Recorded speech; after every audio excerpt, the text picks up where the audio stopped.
5 New Zealand Paranormal Urban Legends Part 2. Number 5. Jubilee Pavilion Shadow Person. The Jubilee Pavilion has a reputation locally and historically as a recognised sporting arena of Martin Park. The park is registered under a historical trust which has helped express it as a place with aesthetic. Its architectural achievements along with its historical element mixed in with its cultural and social aspects make it one of New Zealand's most treasured landmarks.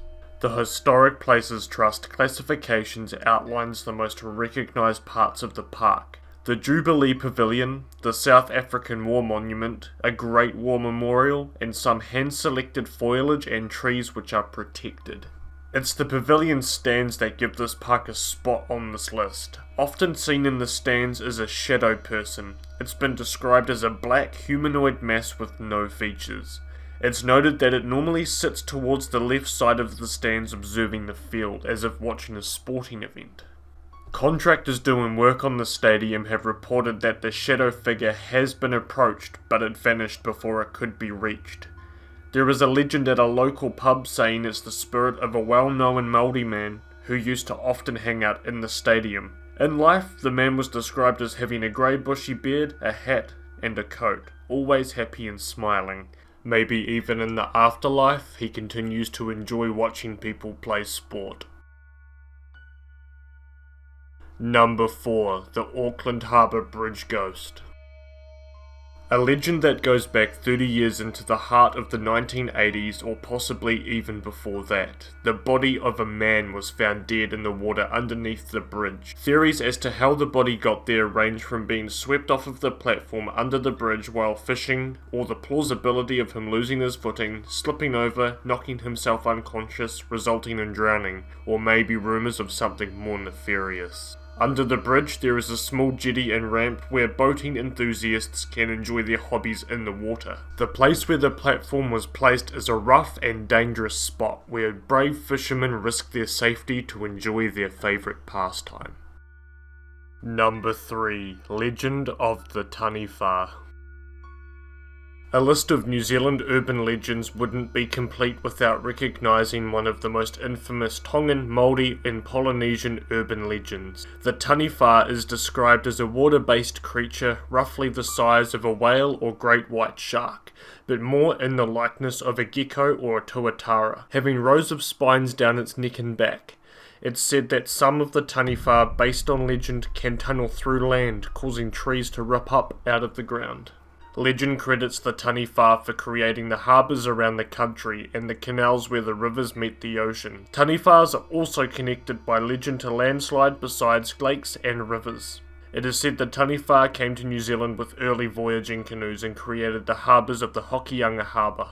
Most indigenous tribes carry a story of their very own Taniwha that acts as a guardian of a particular ancestral canoe.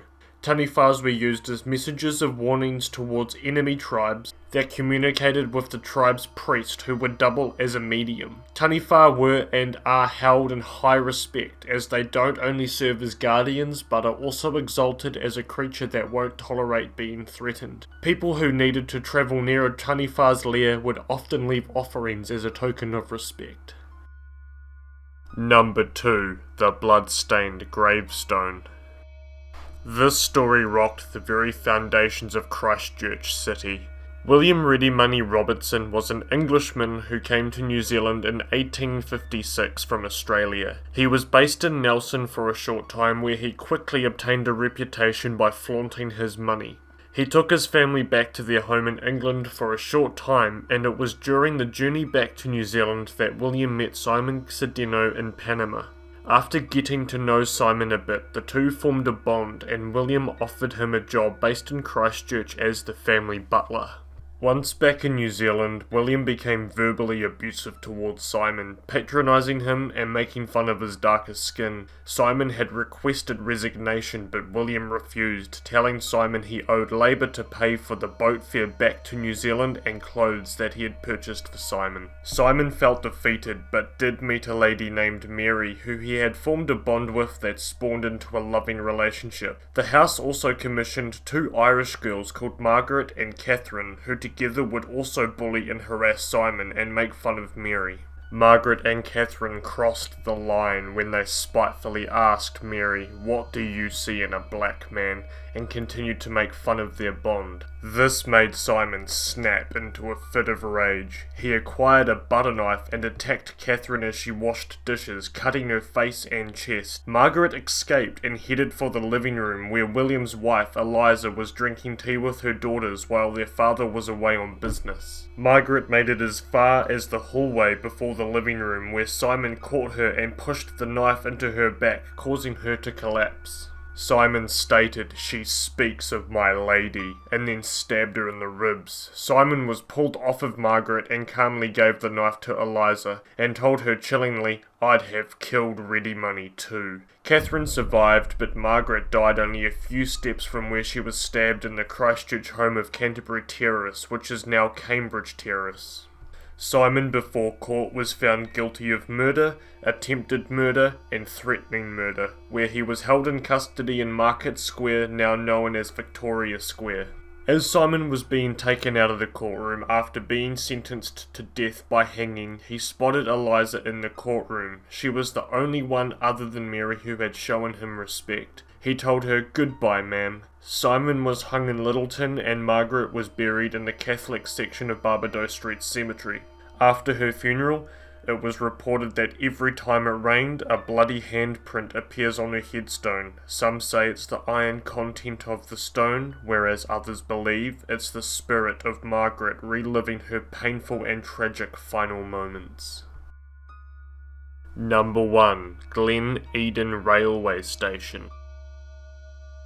The Glen Eden Rail House is a landmark with plenty of history that was restored in 2001 that has had enough foot and train traffic to provide eons of residual energy. When the station was first set into commission, one of the first tasks was to collect the deceased from Auckland to bring to Waikumete Cemetery. People that have come and go from the train station have provided no shortage of reports of apparitions and ghostly figures on the platform. There is one spirit in particular that the staff of the Glen Eden Cafe have their own legend about. They tell the tale of a man in life called Alex McFarlane, a railway porter killed tragically on the job in the 1920s.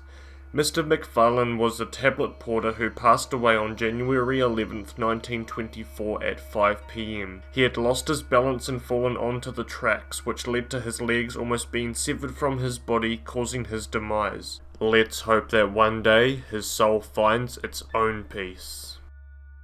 Before I go today, I'd like to once again thank the team at hauntedauckland.com for kindly letting me use their material. I encourage you to go look at their work as they do a great job. The links will be in the description below. Thank you for watching. Feel free to subscribe for more paranormal and mysterious content from all around the world.